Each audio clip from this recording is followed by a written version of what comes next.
There's like a face on this tapestry that the camera is focusing on instead of my face. Oh boy.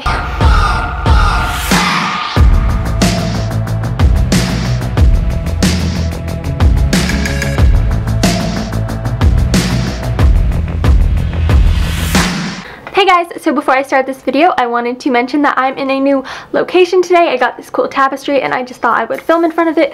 Let me know down below if you like this better or my previous location in front of my bed. Second of all, this summer I have discovered a realm called BookTube in which people sit and talk about books, and I just think it is an amazing thing, and shout out to you if you're on BookTube because I probably watch your videos and love them.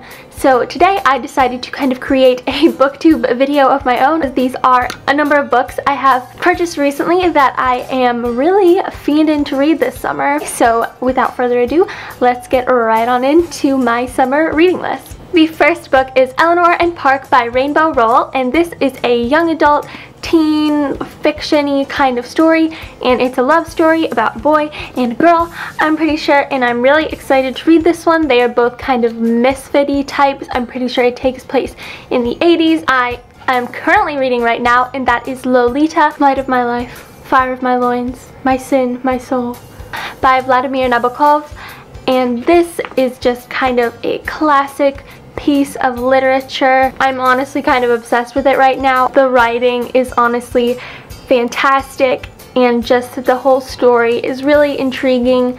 It can get a little disturbing at some times, but that's, I guess, kind of the allure of it, and I just think it's so freaking good. The next book I picked up that I am dying to read is Game of Thrones by George R.R. Martin, and this is the first book in the A Song of Ice and Fire series. And if you've watched any of my past few videos, you will probably be aware of my complete addiction to Game of Thrones, and once the 5th season ended, I was like, I need more of this in my life, so I decided to start reading the books. I've heard good things about, you know, 7 kingdoms all fighting for one throne. Fun fact, I took a BuzzFeed quiz and it told me I was House Baratheon. The next book I have to show you is probably also considered somewhat of a classic, and this is The Bell Jar by Sylvia Plath.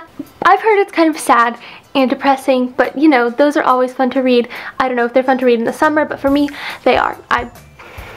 My favorite book is Catcher in the Rye, I mean. It's just about this girl who gets an internship in New York City and just follows her mental state and decline and everything like that, and I'm really excited to read it. Speaking of The Catcher in the Rye, the next book I have to show you is 9 Stories by J.D. Salinger. I've read other things by him. I read Franny and Zoe, and this is just a compilation of short stories. I love his writing so much, so obviously this was just kind of a basic choice for me to gravitate towards, and I'm really hype about it. I love me some short stories. I also picked up Sometimes a Great Notion by Ken Kesey, and he wrote One Flew Over the Cuckoo's Nest, which was a book I read this year that I completely loved. He's also a superb writer. It's about a family living in Oregon.